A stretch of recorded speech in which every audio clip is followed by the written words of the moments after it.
Who's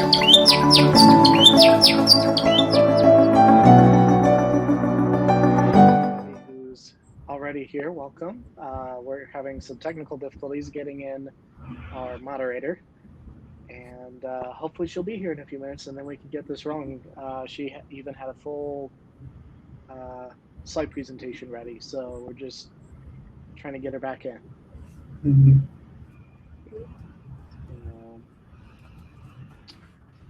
Turn on the light. I'm sorry. There she is. Yeah, I couldn't find the link. I think they only publish it right before, right? The session starts. Is that right? I'm not sure. I mean, it could be like, yeah. I went back to the speaker link and went to the sessions tab, scrolled down, but I had to scroll like quite a ways down, and then I found our session. Okay. Okay. Yeah. Because I came in live to this one because I just got back from. It was just all these traffic, but was very tired and thirsty and eat some food.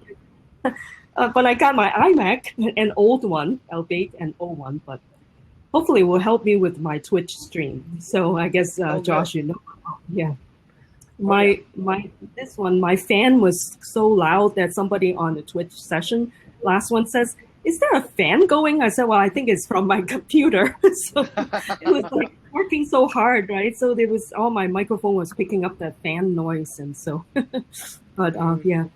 Anyway, but thank you, and I apologize for being late. And let me share that screen. Let me kind of connect from another. Or kind of move it out to another browser so that I can share that. Mm-hmm. And I apologize. Let's see. I know it's kind of a bit crazy today. Sorry. Okay. I'll run it in presentation mode.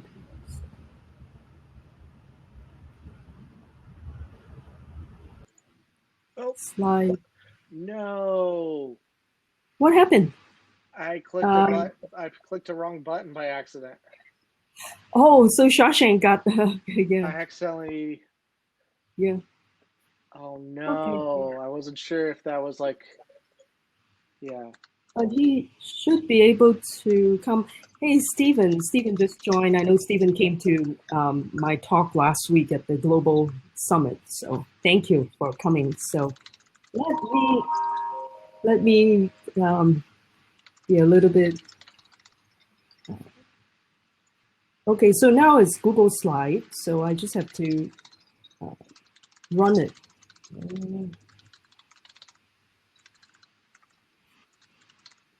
Oh, present. Oh, it's up there. Okay.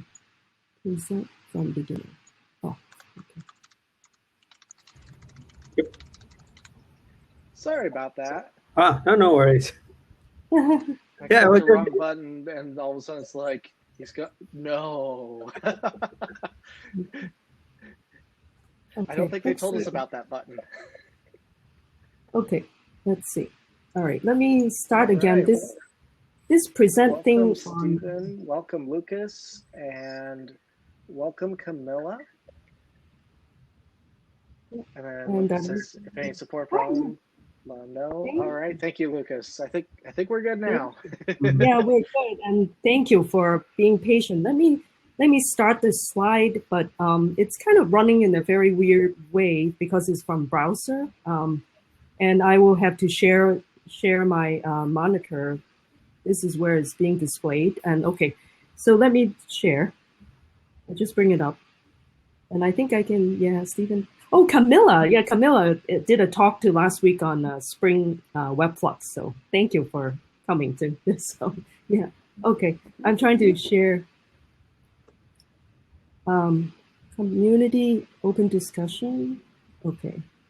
Let me just make sure, wait.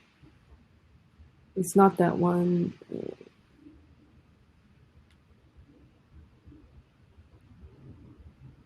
Google Slides. Okay. Screen 2. I think that's what I'm going to share. Okay. Okay. I'm sorry. Yeah. Yep. Okay. So you can see this community open discussion, this slide. And Okay, so I think we're good, right? Josh and Shashank's ready. Yeah, and our attendees are here. We have 10 of us, so thank you for joining us. And again, apologize for a bit of a me kind of running running late. And so, is that okay? Can you see the slide okay like this, or should I let me maximize this so make it a little bigger? Okay, that fits the screen. Yeah. Okay. Oh yeah. So I think a few of you too, Hetty, Stephen, Camilla, and Rodrigo. You all came from the Global Java Summit, so thank you for being here. So yeah. So as such, let me kind of do a quick quick intro. So today, this session is actually more of an open discussion, and we will we can invite.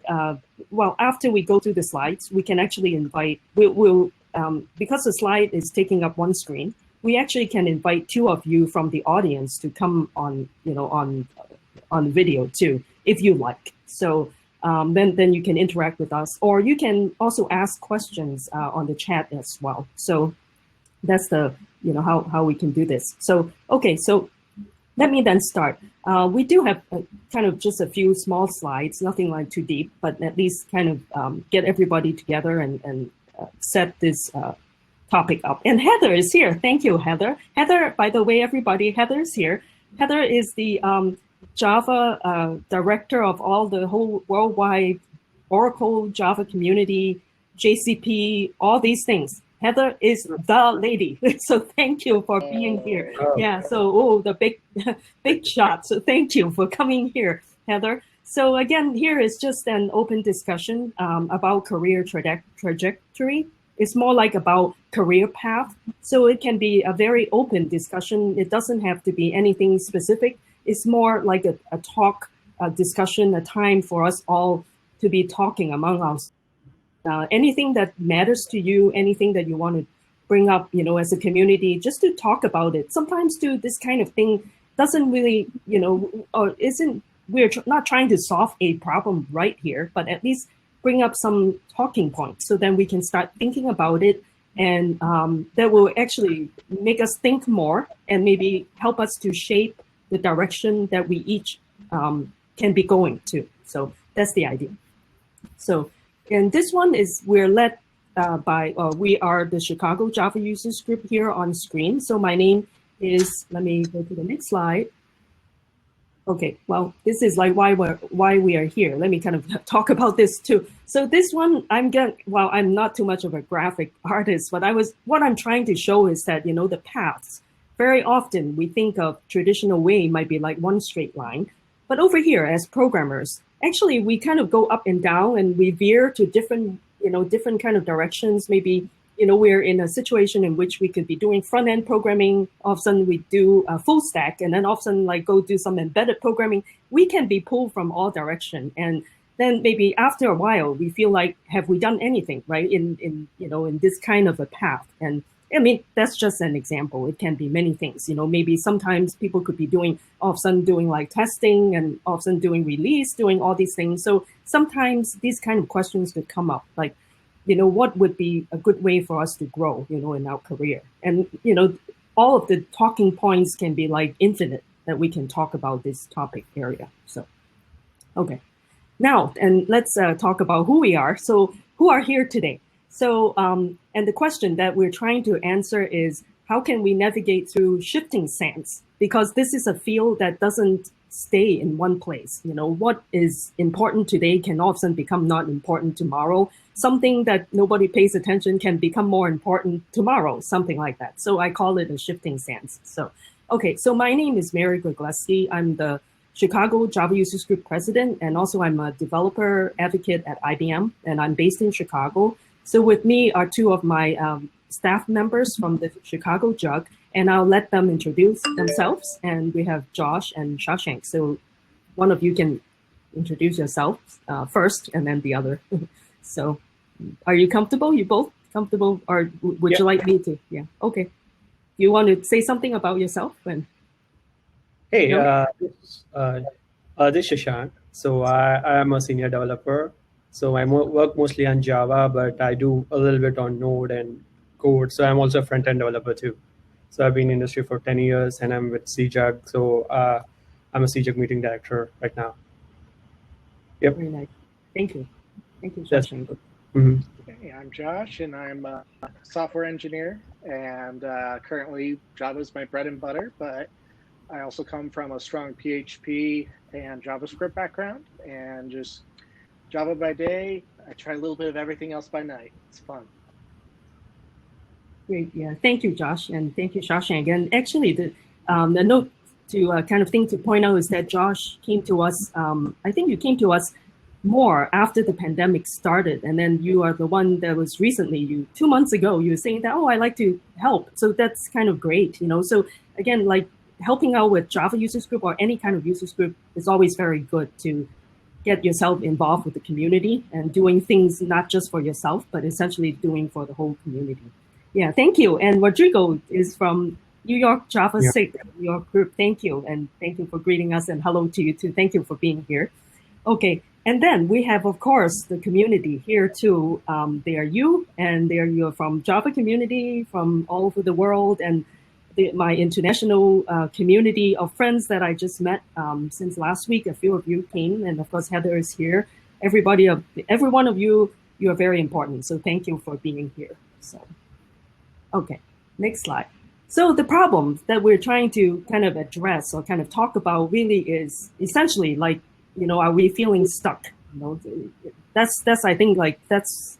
It seems like a lot of people when they get upset is because we start to feel kind of stuck. You know, are we growing? You know, because I feel that it's funny. It's how we feel that okay, we go out and get a job is to make a living, but yet making a living doesn't have to be like boring too. And we want also be able to be meaningful. We want to find ways to grow and.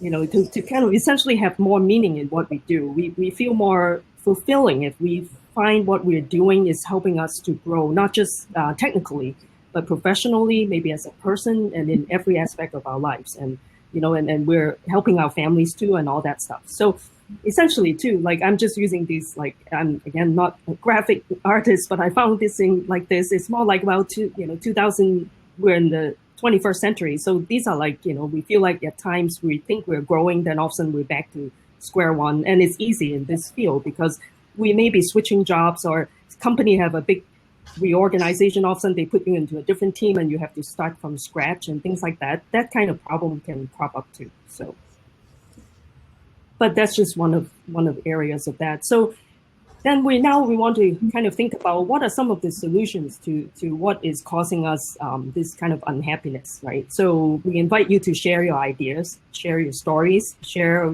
you know, what your thoughts might be. Again, it's very free-flowing, this whole session here. And some kind of discussion points here that we can kind of immediately think of. Maybe some of you may be thinking about whether you should be a specialist in something, or should we be a generalist? Doing something, should we just stick with Java? Should we just stick with backend, or do, you know, only one kind of things and one kind of product? Or should we become more generalist? We can become more flexible in jumping into any kind of, you know, situation. And would that help us? Sometimes the thing is, certain jobs might be looking for specialists, and then we don't have that depth of knowledge or exposure, things like that. So we can talk about that. And also too, another thing is we also need to be, I feel too, as my experience has shown, is that we need to also be very adaptive to business changes. We're all working in a business world. So it's kind of like the businesses can be crazy. They go from one to the other and it keeps changing, it's evolving so quickly.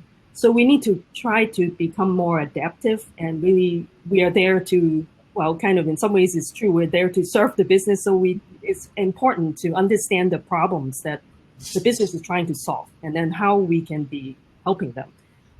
Very often too, I find, you know, business kind of look at, especially in an application area, if you go into a trading firm, we're just like tools, we're toolsmiths, we're going there as toolsmiths. So we don't feel like we're getting respected for what we do and that type of stuff. But yet, you know, what are some of the ways maybe making business understand our special kind of, you know, kind of needs that we have, and how we do things, and you know, we just don't like to be like crazy sometimes. We like to do things, maybe we want to have better code, you know, design, better things, or organize our code or do things like it, that will take time to build better software. And how can we kind of reach a balance point between, doing good work, but yet we're not delaying the business and delivering what they need to deliver to the market too. So that type of stuff. And then there's also like, what kind of programming languages should I learn? There are lots of changes now, and especially with Java, is interesting too. Maybe some of you, we can have a conversation on, somebody was maybe saying, is that Java is it going away? People are always saying that, but I really don't think so. I mean, there's got 25 years of, a lot of things, built into it, the open source community, there's a depth of knowledge. And not only that, has proven itself to be very robust, being able to handle the kind of like the industrial strength of what is needed in an enterprise world, and not like you just do a website type of thing. Of course, maybe if we do website, then we may not want to use all of Java to do it. It's kind of an overkill, or just not, not the right thing. But I think what is important is really, we want to like understand our problem first, and then understanding our problem, then we'd be able to identify the tools that are appropriate for doing our job. I think we should kind of think more like that, not just like, a religious thinking that, oh, this thing is better than the other, but why, but the thing is, understand your problem, and then we know that, well, say with Java, we know it can handle concurrency, the distributed systems very well, that type of thing. So like the streaming, for example, things like that, right? And we just need to understand what we're trying to solve first, and then decide on what programming languages or libraries we should be using. So, okay. And then there's also another point that we can be talking about, would be like transitioning from a different type of career to doing development and programming. I think some of us too have had that. Maybe you were doing, even if you've been a programmer or developer, yeah, some of you, maybe Josh, right? You were doing more PHP and now switching more to doing Java. So there's also some questions to ask, or how do you get adjusted, or what are some of the pain points, for example, things like that. And then not only, within programming, but it can be like, people too I actually have met people that they were like cooks, they were like a really good chef, and then they wanted to switch to doing development, and, those kind of like drastic kind of a career change too. And so maybe some of you in the audience have had that need to talk about it too. We can also discuss about that. So, okay. And I talk too much. So next slide is, we're also asking, like, why now? Why are we talking about now? So the best time is really always is now, don't wait. Life is too short, and treasure it. And if there are problems, bring it up front and let's talk about it and see how we can improve. So, okay. And the next thing, and this isn't the ending of this presentation yet, but I just thought I'd show this slide so that if you want to stay connected with us too, with Chicago Chuck, that's our website and our LinkedIn group, and also our recently revamped YouTube channel is here. So these are the QR code if you want to do a quick scan with your phone. Yeah, and then I can always give you the slide too.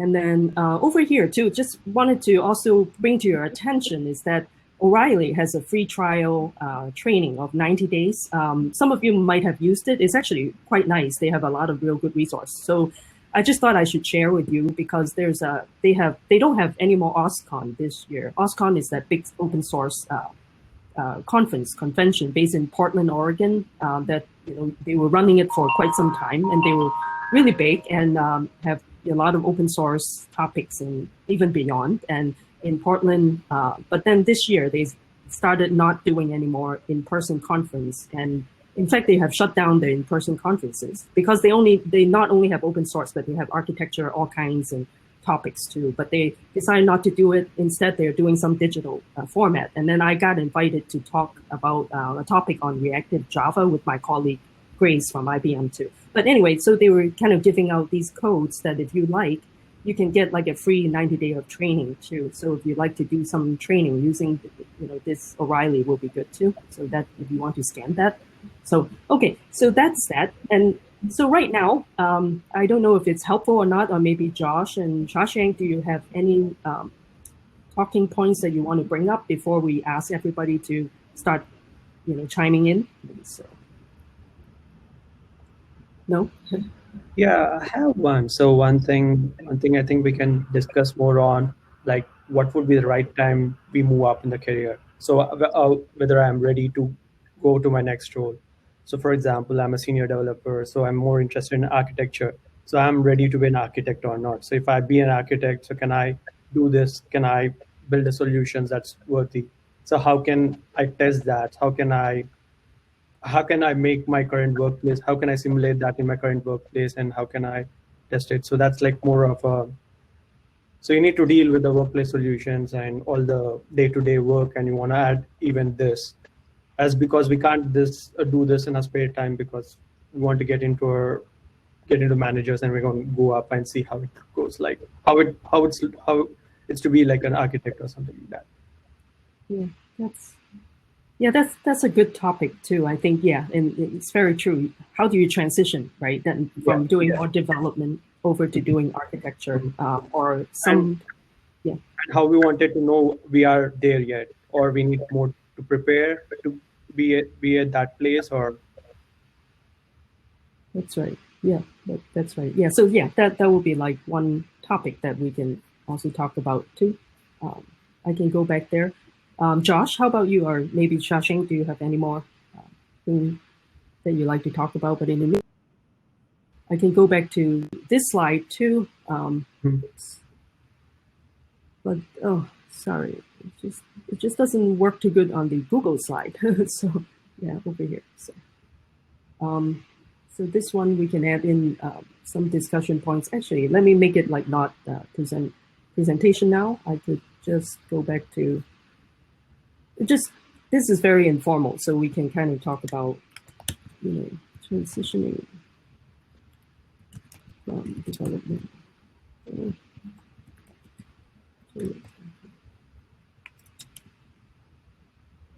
development to architecture, something like that. Or something like that, a junior developer to senior, or any the next place. Yeah. Moving up. Junior developer, I'd be interested in that. What is it? I'm sorry. I said, as a junior developer, I'd be interested in that, like understanding more about like the path to become a senior developer, because obviously it's more than just existing for a few years. I feel like a good senior developer needs to be pretty intentional about getting there. So it's like, I'd be curious, maybe Shashank, if you want to share, like what are some of the things that you did like to move yourself forward there? Mm-hmm. Sure. So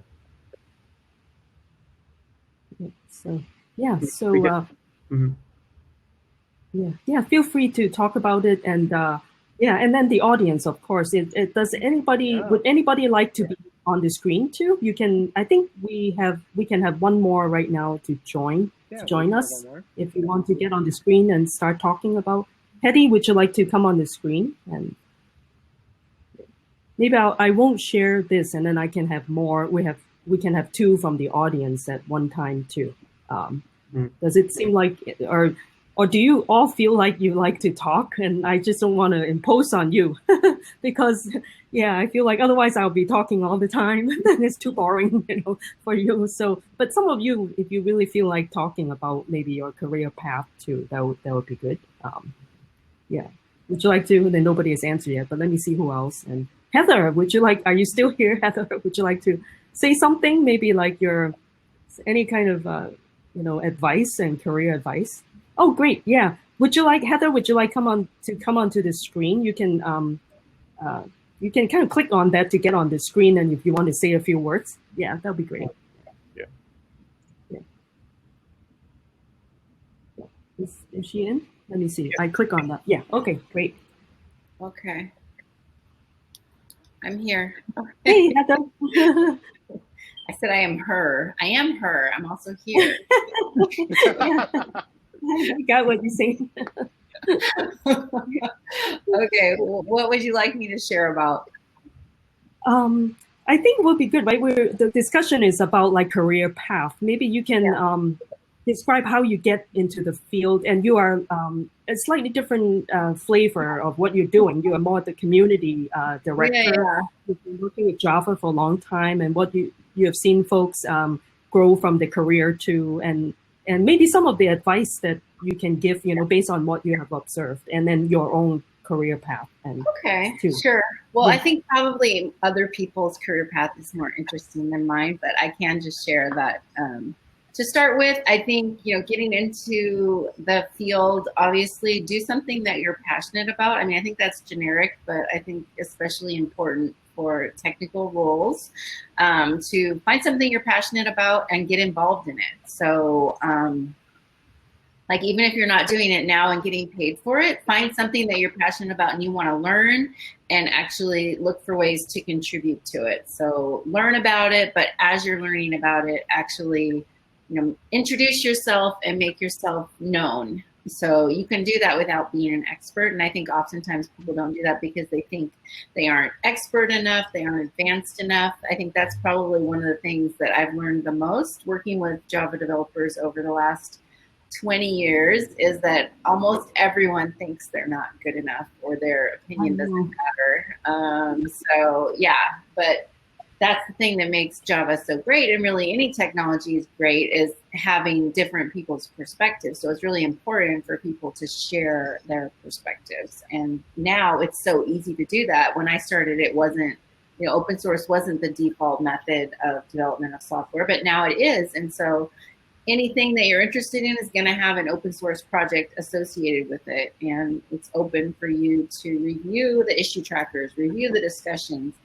So introduce yourself there, who you are, like, even if you're new, hey, this is who I am. I want to get involved in the community. Do you have any first timer or newbie issues to tackle? I'm open to that. Let me know. But even if you don't feel like you're ready for that step yet, just chime in on other people's discussions.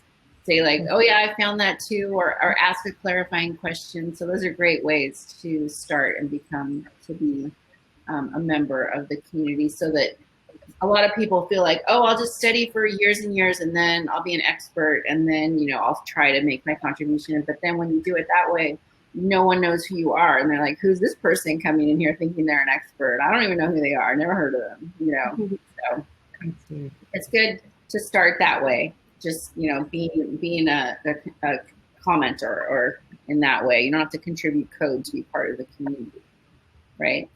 Just provide comments or your thoughts and let people know that you're reading what they're saying. That is, I think, a great way.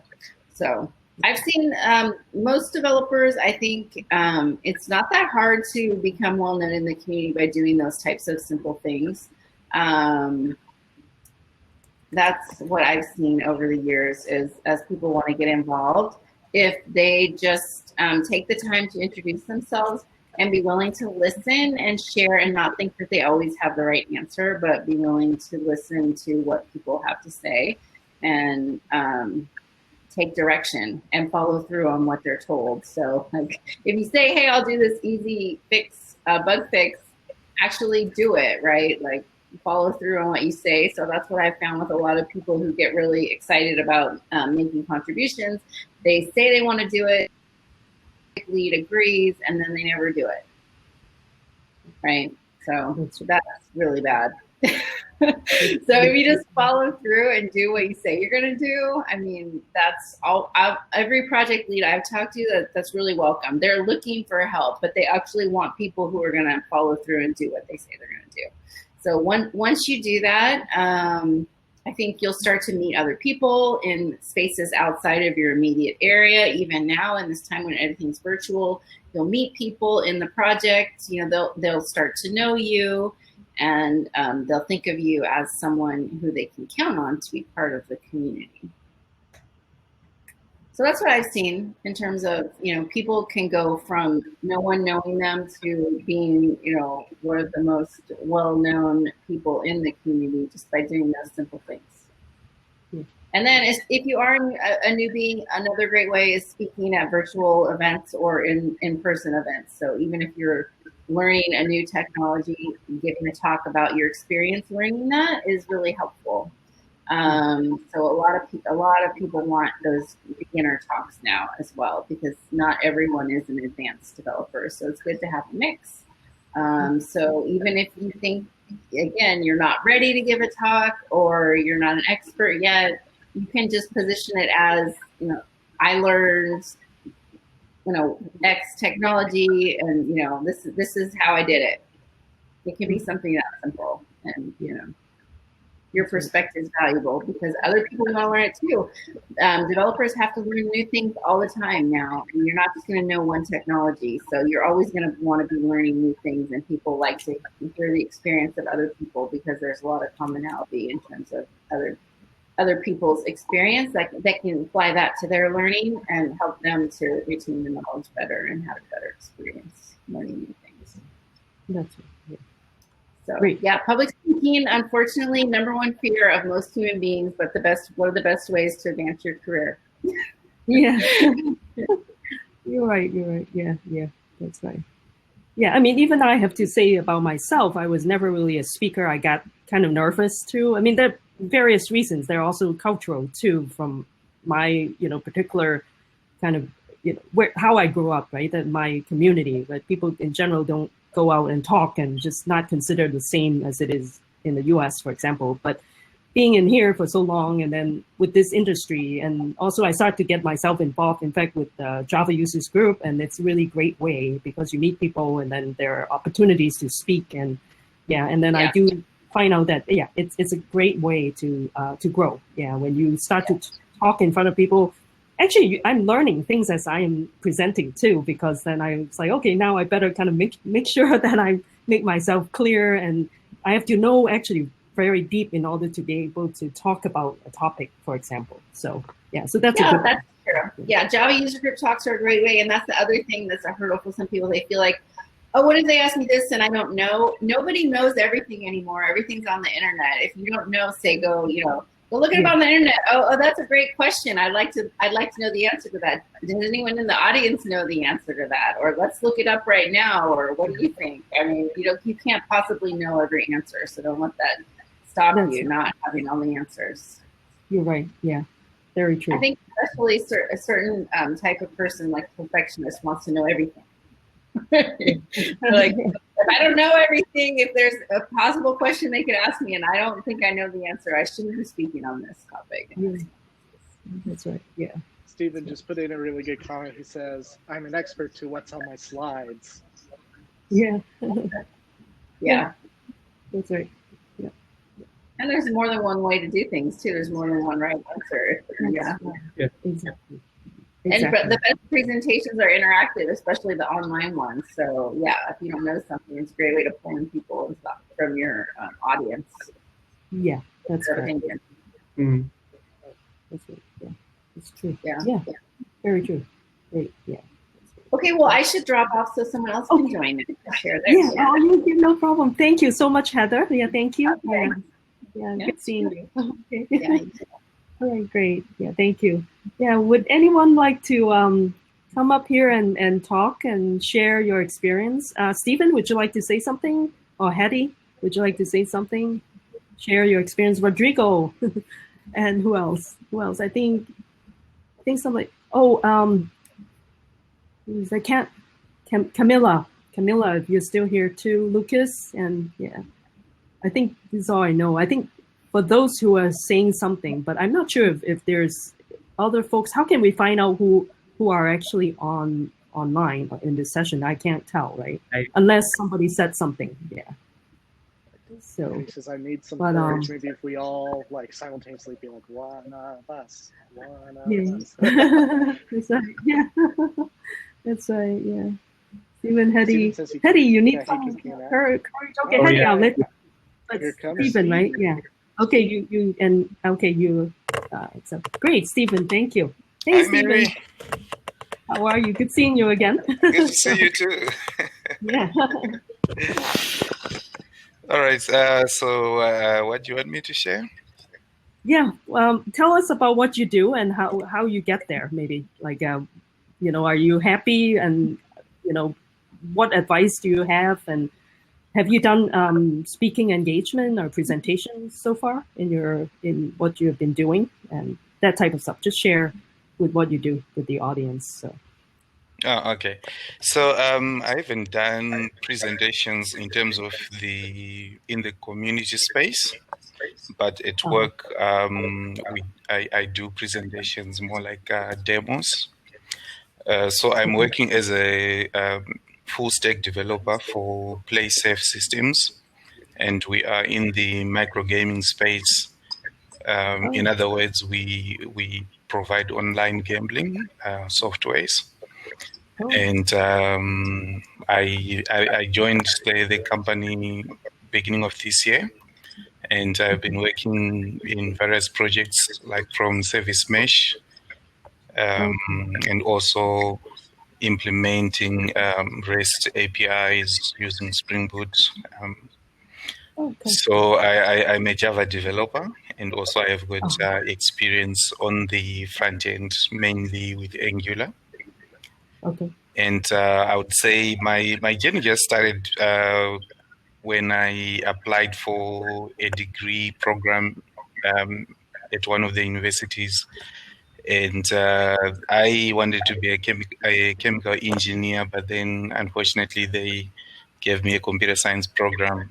And then I was just like, okay, let me just take it. Okay. Yeah. But when I think about it now, I think I'm grateful that I made that decision of being a software developer, because it's what I enjoy doing, and I love solving problems. I like challenges. Each time I'm in an environment, I like my mind to be stimulated. And each time then there's no something that's interesting, then I think I start feeling a bit stuck, which is what the discussion is about here as well. So I think also one of the things that I saw is that sometimes you can apply for a job, and what you then end up doing is different to what you applied for or what you thought the job was for. So when I find myself in that particular space, I try to balance by finding somewhere where I can do what I like. So it can be either doing my side projects and also other things that I can contribute towards. Right now, one of the other things that I would like to do is to contribute in open source projects. So it's something also that I'm working towards, and also this conference has given me also the knowledge as well, and the networking that I got as well on the next step, which is very amazing. So I can say, yeah, in a nutshell, that's my journey. I've worked also with a little bit of .NET technologies at the beginning of my career, and then I switched to the Java space. And I'm happy and I'm enjoying. Oh, great. Yeah, that's great. Yeah. Now, are you located in Chicago as well, or are you? I've got where are you located? Oh no, I'm in South Africa. So they're wow, that's very cool. Yeah. Wow. Yeah, that's wonderful. Yeah. So wow, that's great. Yeah. Wonderful. Yeah. So how is it like in South Africa? Do you have like a nice Java community, for example? Like you have a Java users group there too? Are you in Johannesburg, for example? Or? So I'm in Cape Town, to be specific. Okay. And we do have our Java community there. I think I will get in touch with you as well after this. Yeah. So I'm also a co-organizer of the Cape Town Java community. Oh, nice. And since the lockdown, we have been doing online events. Okay. And before that, we could meet like on physical events, and people would present various topics, more like a conference similar to this one. Oh, okay. Oh, so we do actually have quite an active community as well. Oh, great. Yeah, awesome. That's great. Yeah. Connect with us too on our Chicago Java users group. Now everything's all online, so you are welcome to join our meetups. Yeah, yes, it's amazing. I like it because you can attend meetups in all different places. Yeah, it's actually quite cool. that's a nice kind of like side effect, I call it, on the pandemic. Is as weird as it seems, and with it being all digital, actually it doesn't matter where we are, and we can just join. I mean, except if you don't mind, for like different time zones, some could be like nighttime, like right now, and joining us. And yesterday we ran a meetup with Ken Fogle, and somebody actually was based in Serbia. And then when she was leaving, she texted me or messaged me with saying that, oh, it's 4 a.m. in Serbia. I said, wow, that's late. Yeah, but I think they really like to be participating in a meetup. So that's great too, I think. So. It's 20 to 3 a.m. Yeah. Oh, now for you it's 22, 10 o'clock there. Yeah, or is it 22? Almost 11. Yeah. So wow. Thank you. Yeah. All right. Cool. Yeah. Thank you for sharing your experience, and so that's great. And thank you. Okay. Cool. And let me see, and let me kind of take a look at the chat to see if anybody wants to come in here. So I think Rahul had a question. In the meantime, Rahul had a good question, and that is how to handle switching between technologies when you've already become an expert in one. And when you've already become an expert in one, and you have to switch to some other one because of management's decision. I mean, that's something that does happen in many spaces. You could have, I think it was, I want to say it was Capital One not that long ago, switched from something like Java or some other programming language to Go, like just a few years ago. So that's like, a total, the good news is, depending on the tool, the good news is, you still, assuming you still have your job, this is actually an opportunity, because you get to learn a new technology that could go with you to whatever your next opportunity is. But yeah, it can be challenging. I would say, from personal experience, from having to change technologies, I found studying documentation is helpful. Following relevant blogs is very helpful, and then bookmarking them. So, for example, when I switched from PHP and WordPress to full-time Java, the top two websites I started swearing by were Baildong and Stack Overflow, which thankfully Stack Overflow is available for quite a host of technologies. I'd say also getting in, if it's available, depends on the technology, obviously, but getting involved with the local user group. So, with Java, it's getting involved with the Java user group. There's a new JVM language that's growing in popularity called Kotlin, and there's a Kotlin Chicago group. And also, finding online communities. There's Slack channels as well. I recommend those. So, for example, there's a Kotlin Slack channel out there that's official. There's a Go Slack channel that's official. So, I'd say just reach for resources. Don't be afraid to ask questions. No question's a dumb question. I've asked questions that I felt incredibly silly about, but I was so glad that I did ask it. Hope that helps, Rahul. And if you have any other questions, feel free to drop that in the chat as well as anybody else. Hey, we're here to answer questions, or if you want to take a spot. Yeah, just want to add some more points on it.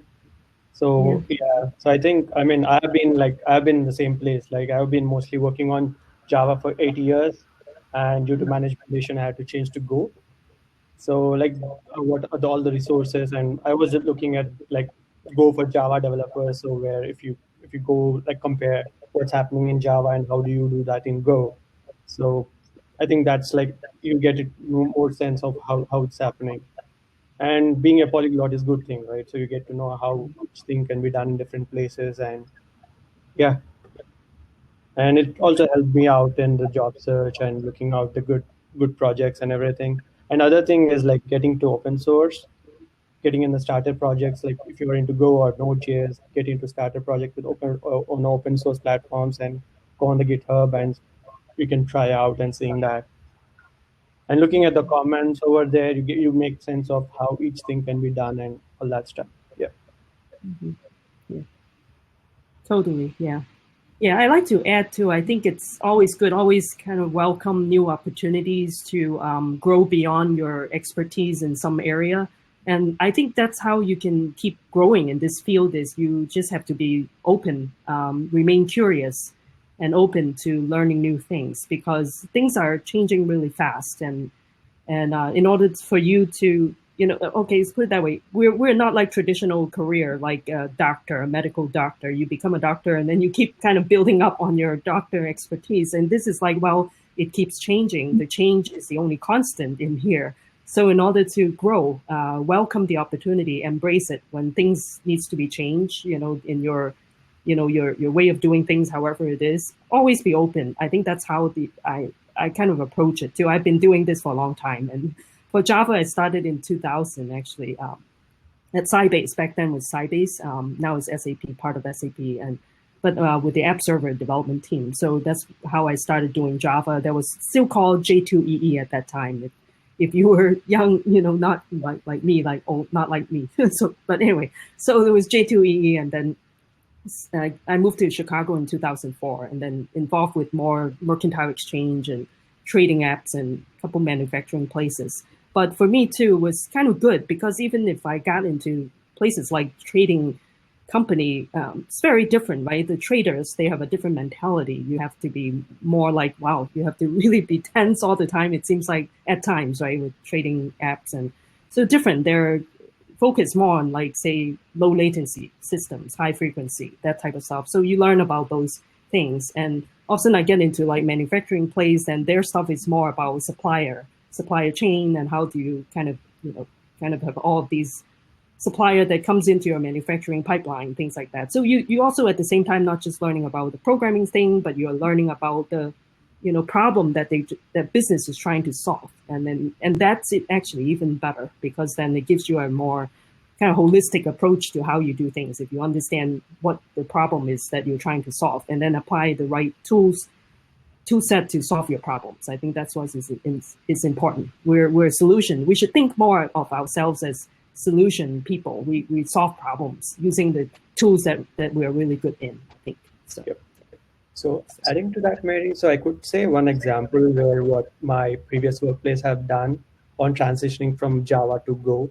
So they're like more interested groups. They formed a small mini hackathon groups and teams, and everyone who is pretty new to the language, they came up and work on some project and deliver it. It's like more of a quicker projects so that you keep on learning with doing stuff with everyone who was on the same level. Yes. Yeah. So maybe having like a Slack channel or something, joining a Slack channel, doing some small projects. That's right. Yes, exactly. Thank you. Yeah, that's very true. Yeah.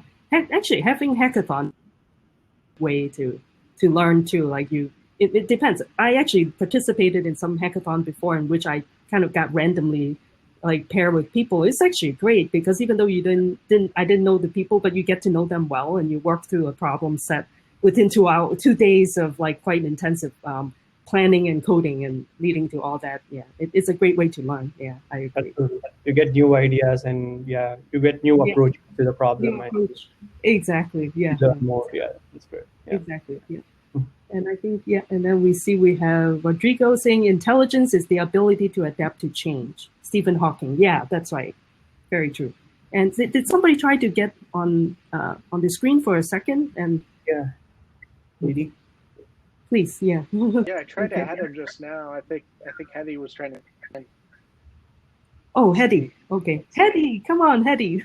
Yeah, Hedy is. You asked a lot of great questions last week too at my talk, and so great. Yeah, I'm so glad. Yeah. All right. Yeah. Good. See, Hedy, we can't hear you just yet. That's right. Yeah. I think Hedy, you're based in Morocco. Is that right? If I remember correctly, there were a number of folks to try to talk with me. I'm trying to remember everybody where they are. So, oops, we lost you. Uh-oh. And all right, try again, Hetty. Don't give up. So.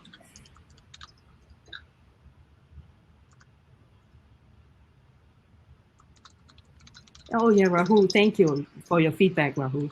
Would you like to come online and on the screen, Rahul?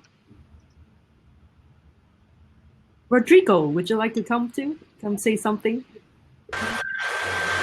Oh, Hetty, here he comes.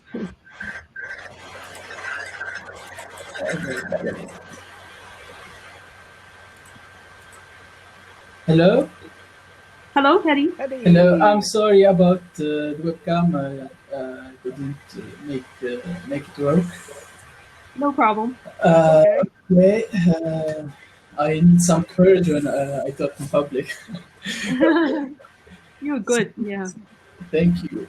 So very easy. So. I will talk a little bit about my career. So at first, my career it's about in robotics and embedded system field. So I changed my career to software development, and actually I have 3 years of experience in software industry. So at the first of my career, I had the chance to work with IBM Watson services and Hyperledger Fabric, such as text-to-speech, speech-to-text, the chatbot, the natural language understanding. And for the blockchain, I work with Hyperledger. So, but for some reasons, our company stopped working with these technologies. I don't know why, but we switched it. We just start working on monolithic application or on microservices. So I have now a couple of years of experience working in microservices.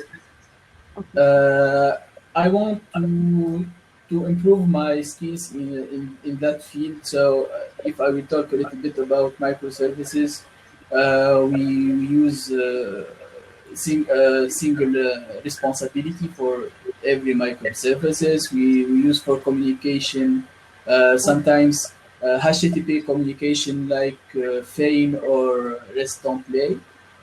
And we use as well queuing system like RabbitMQ. Oh, Rabbit. Yeah. So for if you give me an advice about how to improve my skills in that field and get better, what it would be? Oh, okay. Yeah. Okay. Yeah. I think well the thing is it's always if you keep doing, you definitely improve. Yeah, keep working on it. That's obviously one way. And yeah, again, some of the other things. Do you participate in open source development too, maybe? Yeah, I would like to work on open source projects, but yeah. I never had the chance.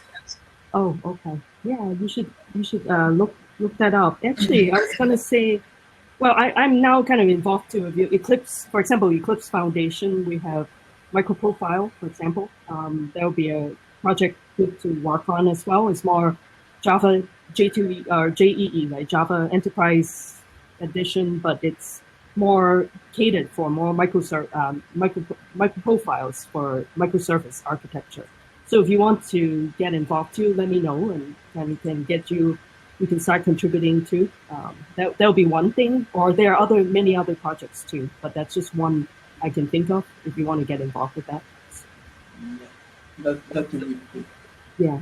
So right now you're saying that you're just using RabbitMQ for your messaging for your microservices. But do you use any other library or frameworks, for example, or like in your particular usage? Or, I'm just wondering.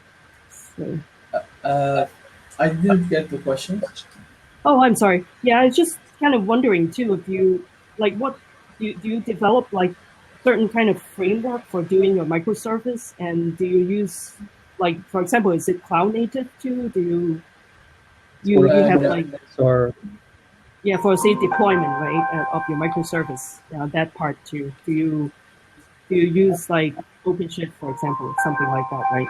So Kubernetes or yeah, ECS? Kubernetes. No, just at the first we used Consul. Oh, When I work with Faye for Consul. its discovery service. oh, So, okay. Oh, yeah, that's right. but when we put our code in the integration, so we have Kubernetes, so which has its own load balancer. Oh, yes, load balancer. Yeah, that's right. So the load balancer takes the role, and we don't need Consul in the integration.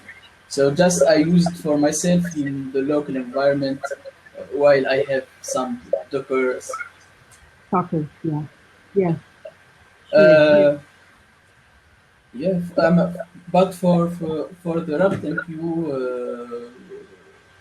we just use it without need of Kubernetes. Oh, okay. Use Kubernetes. Okay. I'm not good at DevOps. Oh, okay. Yeah. Yeah, maybe you and I'll have more conversation with you just to see if you want to be helping out with some microprofile work too. So yeah. But yeah, let's talk some more offline with you on that.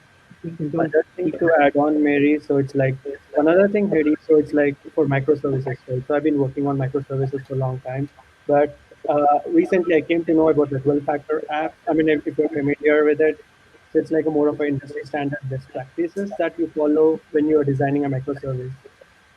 So I think getting to know it, it's like more, it gives us more tools and technologies that we can embed in making our microservice more modular and more best microservices. So if you look at the 12-factor app, it's like a set of best practices that we need to follow to get our microservice shipped out. That's true. Yeah, the 12 factor. Yeah. Yeah, there's a 12-factor app there. Okay. Yeah, that really gets, there's so many things. Yep, there'll be, yeah, one thing to do, but let's see. I was just gonna, okay, I should be. I was just gonna go and I'll send out some links too, maybe on over there. Some of the things that we talked about. I can provide that as a set of resources of what we've talked about, and I'll gather that, yeah, maybe afterwards. So yeah, okay. So that's what. Yeah.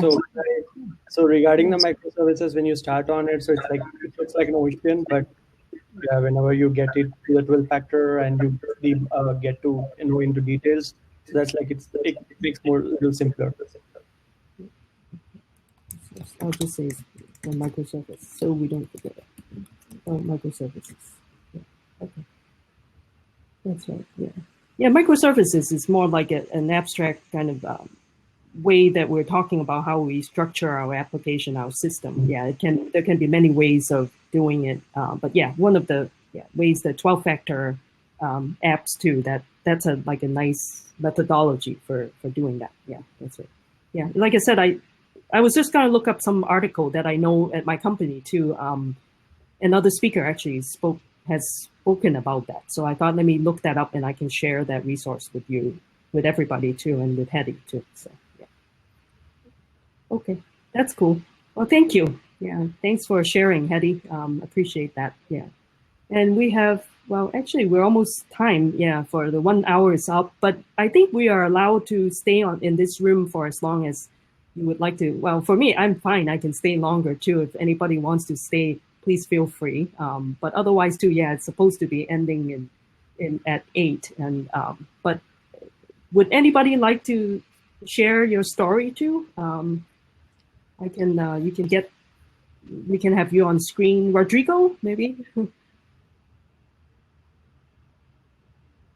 I'm still trying to go. Oh, good, Rodrigo, great.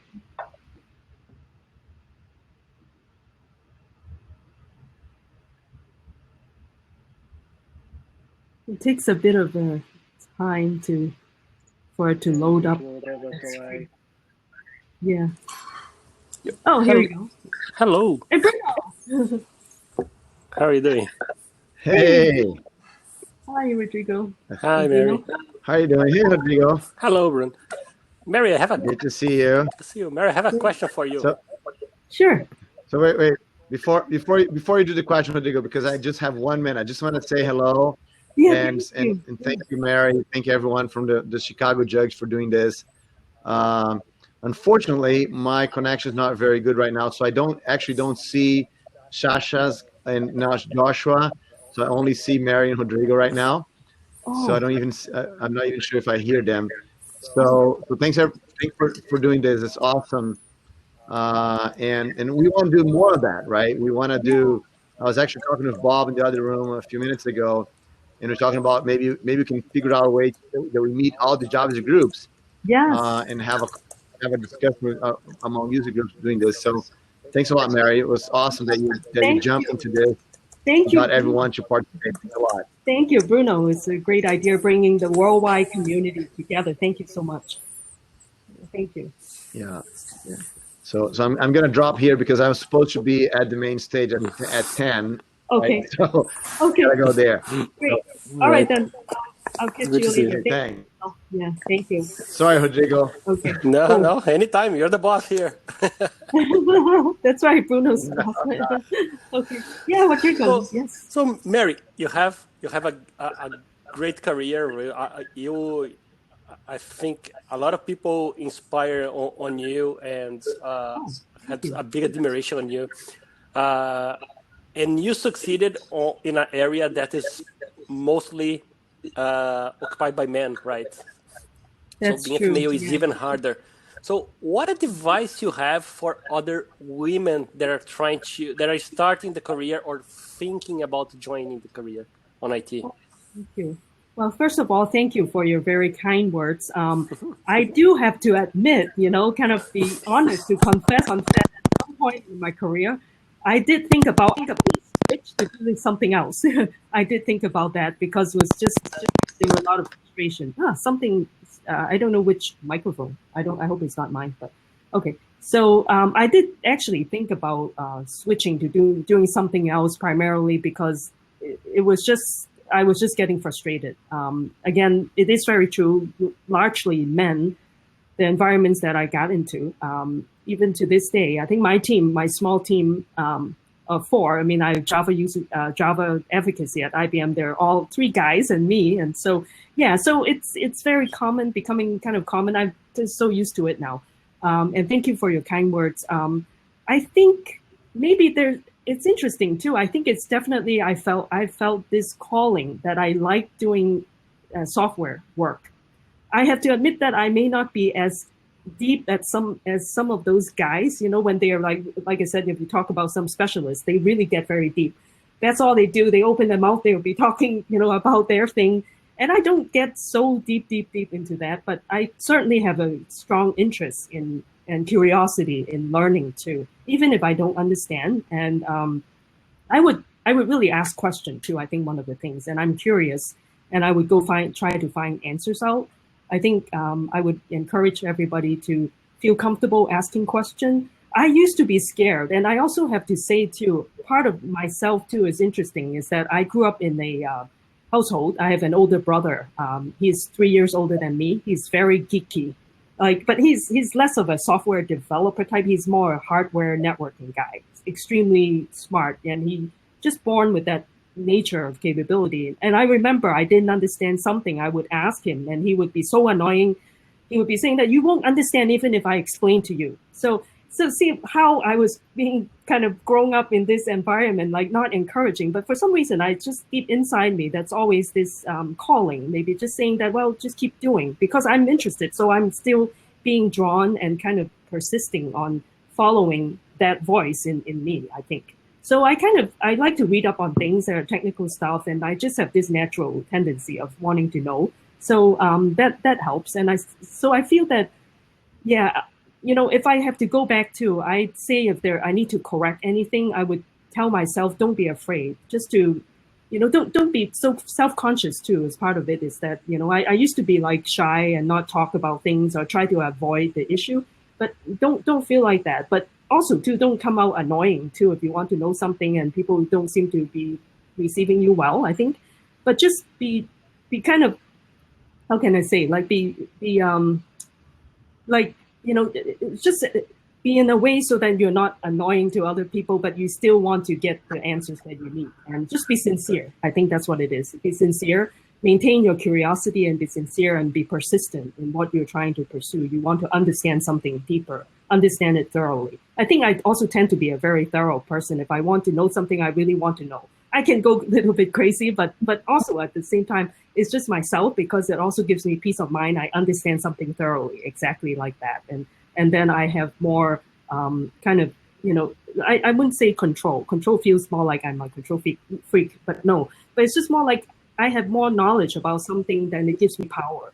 The power to know that this is right, to tell right from wrong kind of thing. So yeah, just be persistent and be very follow through. Like Heather was also saying, if you do something, follow through. Don't just say you do it, but you really mean it. You follow through. You work hard at it. And that's also very important. You do need to work hard on something like that. And this isn't an easy field. It's very hard too. And like I said, I got discouraged a few times, almost turned around. And actually, the thing is, I was thinking of wanting to do product development or product management. But for some reason, that didn't work out. That was at Sybase. They didn't give it the job to me. But then I kind of continued staying in software engineering. So I said, okay, well, if this is meant to be, I'll stay. And I'm glad I did. And all the number of years of actually heavy development really helps me to appreciate like the whole, understand problem more holistically. And so I think now kind of I'm ready to do more outward, like outreach work, that type of stuff. So yeah, so just follow your inner voice and don't give up and be considerate of other people too. You think of other people too and where they're coming from and that type of stuff. So yeah, so I used to kind of get like a little bit thinking of, it must be somebody thinking that I'm not good enough, So like I think even Heather was saying too, is that don't waste time on thinking of what people think of you. Just focus on what you need to do. If people don't like you, they don't come to you, but there are always people that support you too, if you're doing the right thing. So, and that's what I would say. Be true to yourself, be sincere, be genuine, be curious, be kind. I think that's what I would suggest. So yeah. Thank you. Looking forward to seeing all of you, Joshua, Justin, in Chicago, or when you guys come to New York, please let me know. Glad to see you, that to have you. Yeah, that's right. Thank you, Roger. I usually try to visit New York once a year, so I'll try to remember to let you know next time I'm out there. Perfect. Please do it. Glad to have you. All right. Thank you, guys. Have a good one. Thank you, Rodrigo. Yeah. Okay. Cool. Yeah. All right. Let's see. Who else would like to share your story? And thanks for your question again, Rodrigo. I think coming to Josh's question, so maybe we can start like how to transition from a junior to senior. Oh yes, yeah. Right, So I've done like most of a hard way of jumping from a junior to senior. It's like I took more of a risk on owning a project. Couple of projects didn't work, and the other one worked, and I just moved up in a career. It's like a more transition. It's like a junior, you need like a help from other senior members. It's like mid-level. It's like you can do the task, but you just need a smaller assistant. The senior is like owning whole the projects. So if you're owning the whole project and you're working without any help, then that's like the right moment to ask your manager or step up. Yeah. Mm-hmm. I think it's like more conversation with your managers. Yeah. That's right. Yeah. That's true. Good. Thank you, Shashank, for answering. So, yeah, let's see. There are a couple more questions too. Oh, Bob joined us too. Bob Larson from San Francisco, Jug. Right. Yeah. Thank you.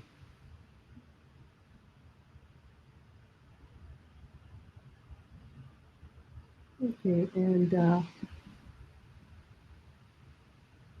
okay. Did I miss anybody too, or yeah? And thank you everyone. There are still 10 people. Yeah, that's right. We said 10 people. Yeah, I'm trying to.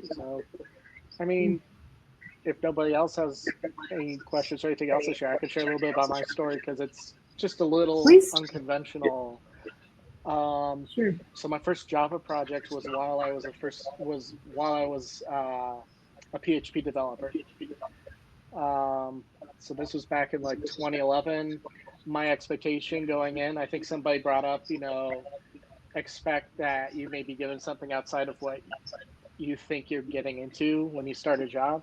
My first developer job, like first day in, the senior Java developer walks into my office. And I'm already still like drinking from the fire hose from just PHP basics. And the Java developer walks in and says something to the effect of, I've got a little project for you if you're interested. And like, I know that in some jobs, the temptation might be if you're given something that's outside of your expertise, you might be like, well, that's not my job. Why would you make me do that? Or whatever. And to me, though, I was like, okay, another programming language. Here we go. This was back in the Java 7 days. And that was my first Java project. So far, it has been the most stable software project I've ever had. Because thankfully, as like the new guy, they gave me enough room and gave me like some extra time instead of putting like constraints or hard deadlines on me. That gave me time to learn about like the value of test-driven development. That gave me the value of just working more closely with the customer and asking example questions and getting like real-life answers. And it was a blast. Fast forward, though, like several years later, I haven't touched Java since. I've been spending a few years in a fulfilling but not very high-paying job in a nonprofit space, and that bug was still with me. I'm like, I want to get back into full-time software development. And once I was ready to just make that move, and this may be a useful piece of advice, sometimes it could boil down to who you know. And so don't be afraid to introduce yourself, not just to get your name out, not just to, build a brand and build a reputation, but also to meet the right people for the right opportunities. So for me, I was at church having lunch with some of my friends, and I brought up, I'm going to be looking into full-time software development again. And the guy sitting or like standing like across from me is like, oh, I have an opening on my team. Do you know Java? I'm like, I did one project in Java. He's like, cool, send me your resume. And the rest was history after that. Now, I know obviously it's not necessarily going to be that easy for everybody. I know some people, for example, come from like a developer boot camp background, possibly don't have any previous developer experience, and that's going to be hard. And I know it just, but at the end of the day, it just seems like many times it's the person you know. And so for my part, I found it's like, because that's how it's worked out for me, I've tried my best to pay that up, to do the same for other people. So like, if someone I know who seems to have potential and seems to be a really, nice person with, developer skills, and they're like, hey, I'm looking for a junior developer level, something.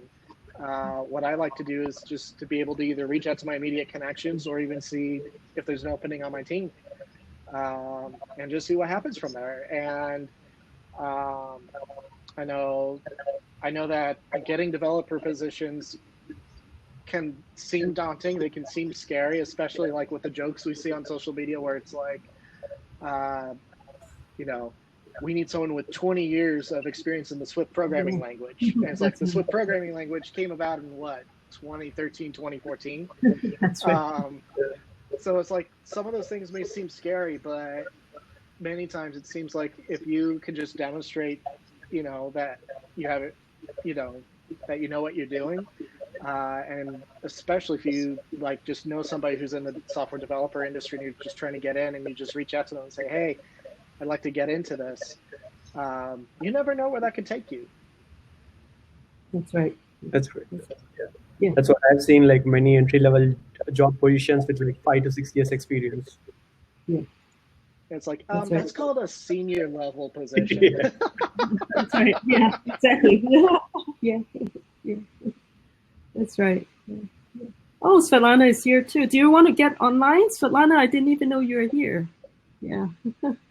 So, let's see.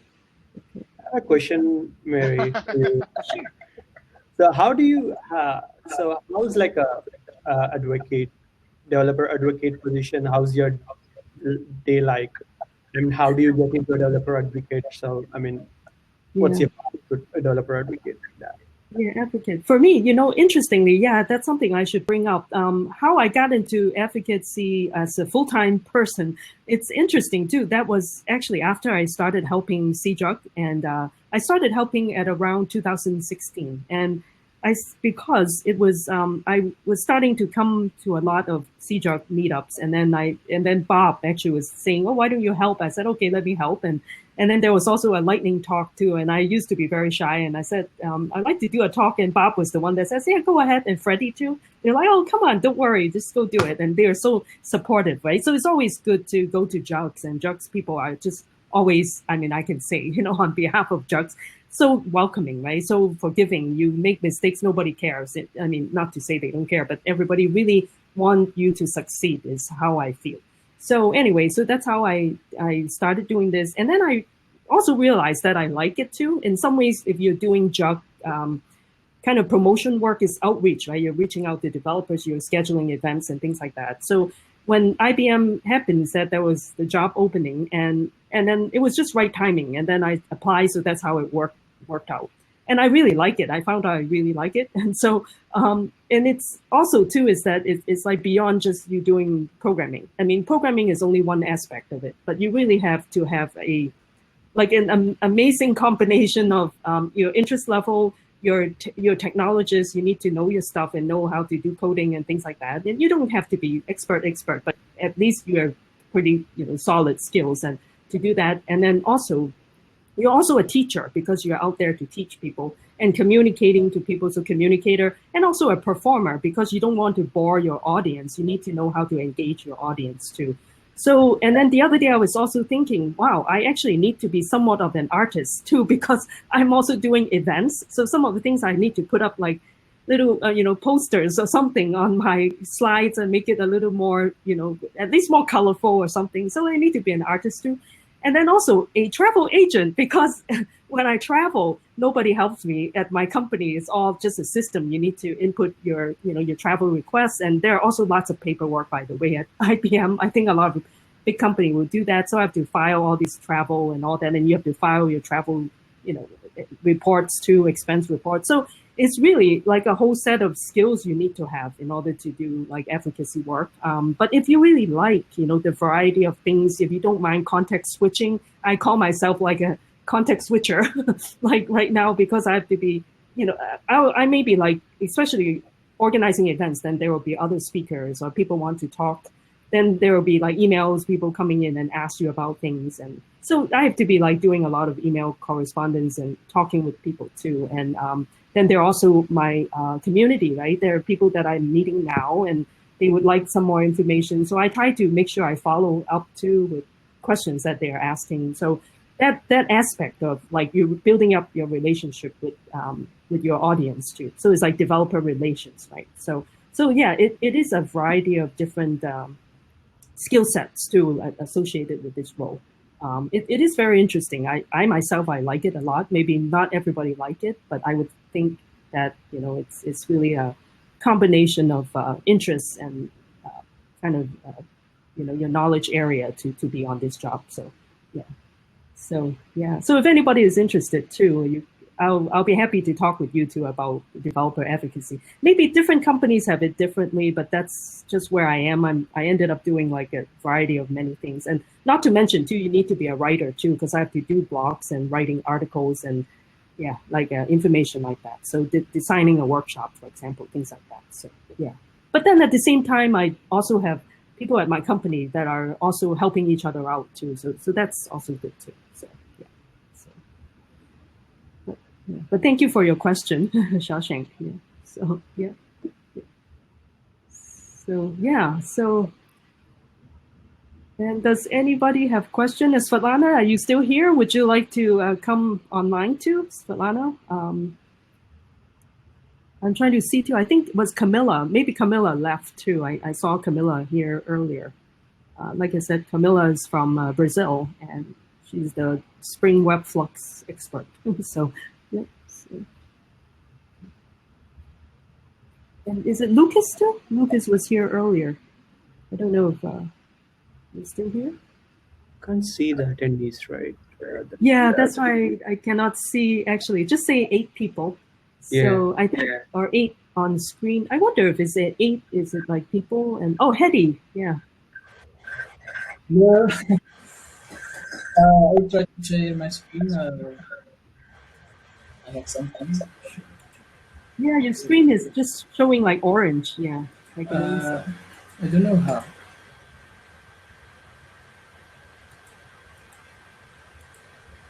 Maybe your camera, something. I want to share my desktop screen. Oh, okay. I don't know how. Like. Well, I think it's 5 by 5.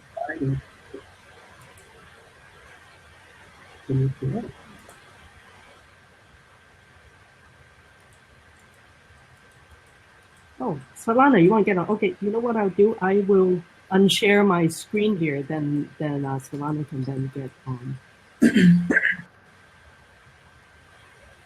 How can I unshare?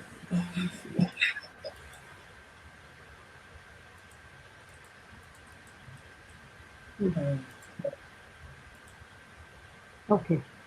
I think Solana, you should be able to add yourself to the screen, and then we'll enable it.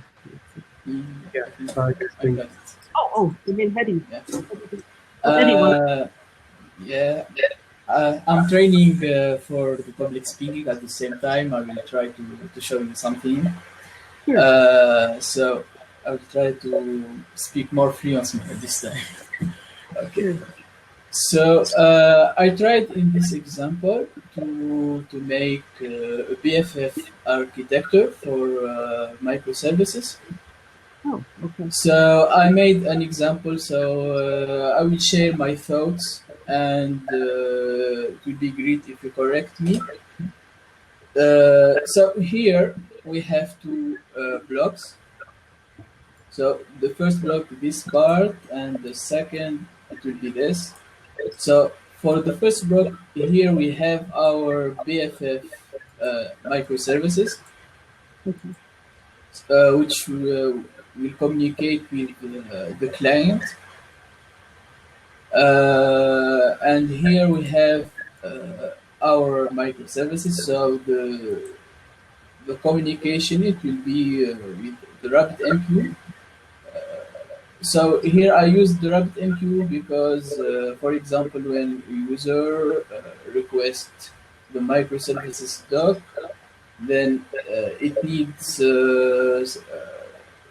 so much another treatment in the microservices work. So here I will guarantee the availability because the RabbitMQ caching the messages.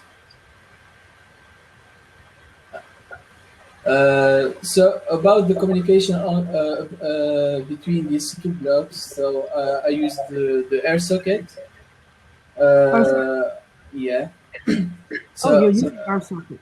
Yeah, I used air socket, but just like gRPC. So it's not about the reactive programming, just for the. Just copying. Yeah. Yeah. So I used for example, for the events, user when he log in, he log out, any interaction in the system. So I will log everything in the Elasticsearch here for the event. And for example, for the geolocalization, I used also the Elasticsearch. I don't know if you can share with me some advices about this example. This example, yeah. I'll have to look. Yeah, I'll have to look at it some more. Yeah, we'd have to look at it more closely because this is, I think, like our discussion is a little more oriented towards like how to get better at your career, like from a career planning point of view, like with microservices, like I'm only getting started in microservices, but something I really like about this diagram though is the layering, because I've seen diagrams of people doing different things with their layering that was just not clean at all, and seeing how the dependencies are working with this kind of architecture, it's like the layering is clean. So, and to be using things like RSocket for the transportation, doing backend for front end, those are all really good things. So you're like, believe it or not, I mean, you might feel like, oh, am I, up to date? Am I modern enough? It's like, you're actually way ahead of most people. So, yeah.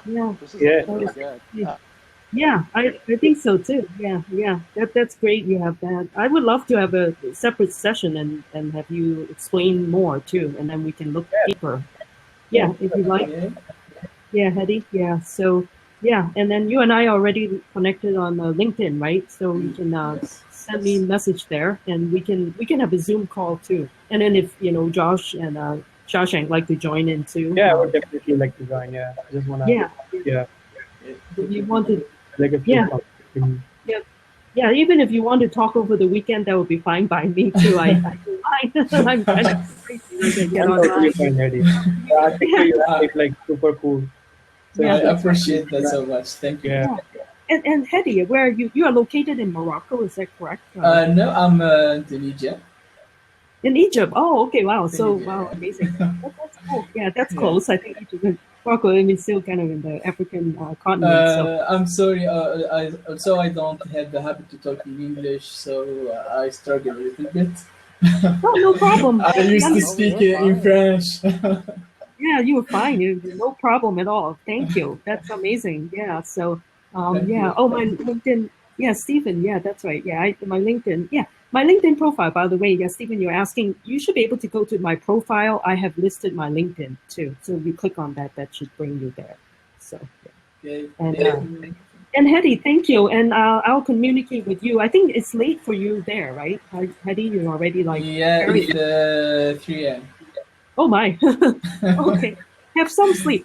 We will exchange email on Saturday. Let me know if we can meet. So, yeah. And I'll find Josh and Shashank too. You're interested. Yeah.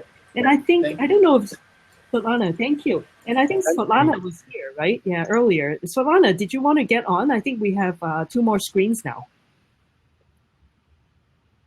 Oh, how? Okay, Svetlana, you should be able to see a on the top of your screen. Yeah, it says to something like to enable your screen. Share my audio and video. Yeah, something like that. So, yeah, there we go. Here we go. You're enabling. Okay, great. Thank you. I should just.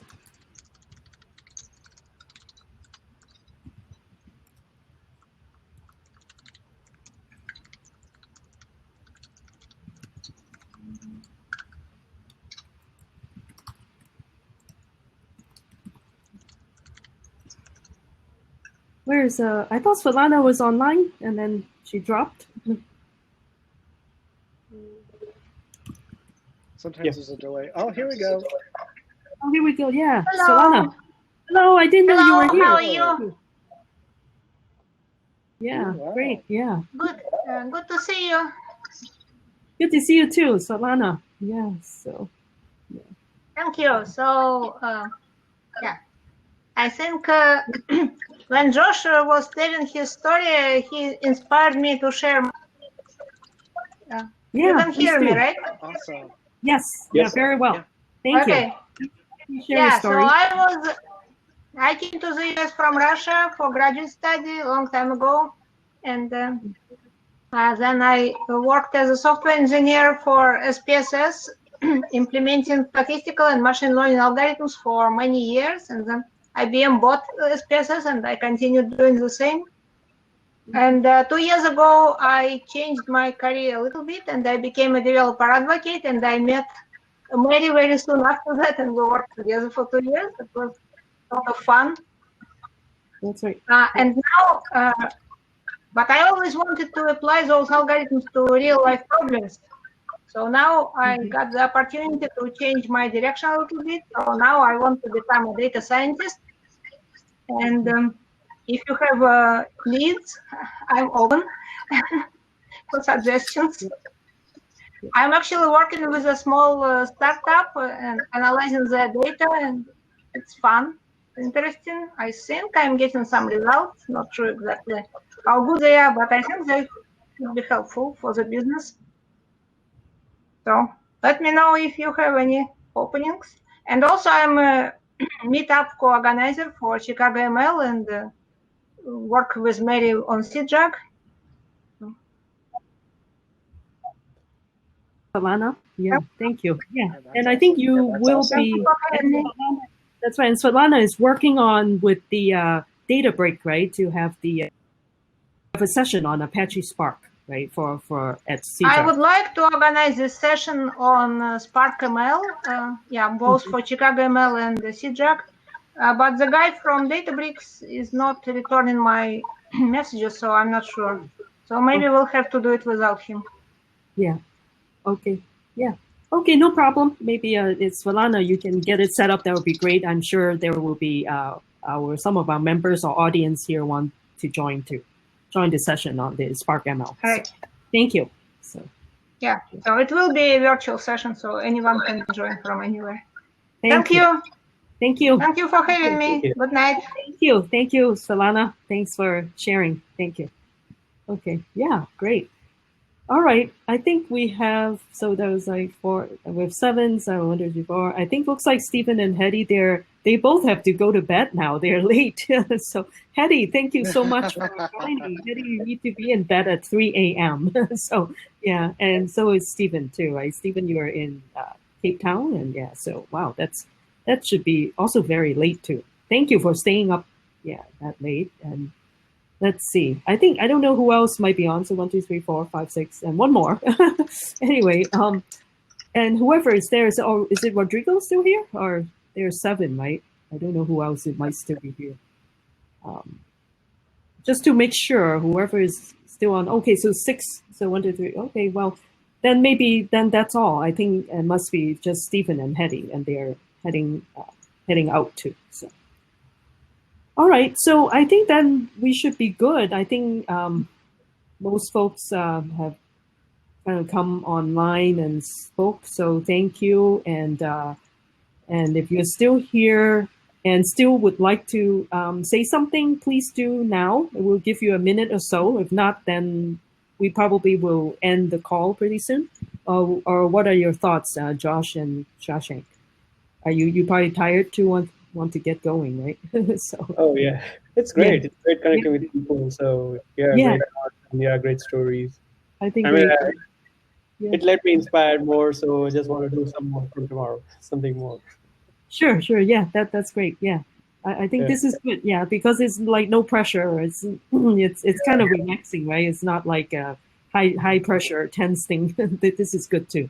To just like be having conversation in a not a pressure fashion. So yeah. Yep. All right. Well, thank you, Shashank. Thank you, Josh, and I appreciate you being here too and helping out and talking with our audience. Thank you so much and moderating. So thank you again, Svetlana, Hetty, and Stephen, who are off the screen now. So okay. Thank you. All right. So I think we can. I guess we can leave too if you like, or can still stay. Either way, and I think there may be another session too. I think maybe one more session between like Central Time 8 and 9, and then that will be ending after that. So yeah, and I'm not sure if there's any session tomorrow too, because originally I think Bruno says they will have some session tomorrow, but when I checked on the schedule, there was only one that I saw earlier today. So yeah. But maybe just not enough speakers for tomorrow. So, but that will be okay. So.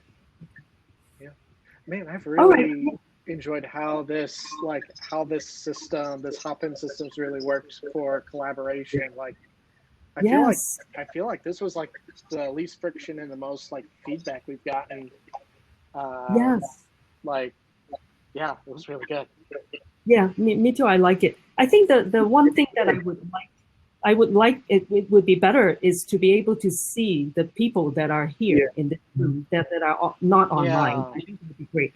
That's the only thing. I want to really know who actually have been here. So who's actually in the session. Yeah. In the session and not participating in voice or visual or something. I wonder if we can find out. Maybe I'll ask Bruno or in the speakers support room. Let me ask them to see if they may have some tracking too. Because I like to see some analytics like statistics too for this session too. So I'll ask. So okay. All right. So well, I guess if we're all good, feel free to leave the room. And like I said, I think I will now hop on over to the speakers support room. Then I can ask them to see if they can get some statistics for us. So yeah. Cool. Okay. All right. All right. You all have a great weekend. Yeah. Yeah, you too, Josh, and you too, Shashank. Thanks again. And I hope it was helpful, that you like it. We can explore this platform for maybe our conference at some point. So yeah, great. That would be awesome. All right. Okay. Thanks a lot, and have a good weekend. Okay. All right. Great. Bye-bye. Bye. Bye.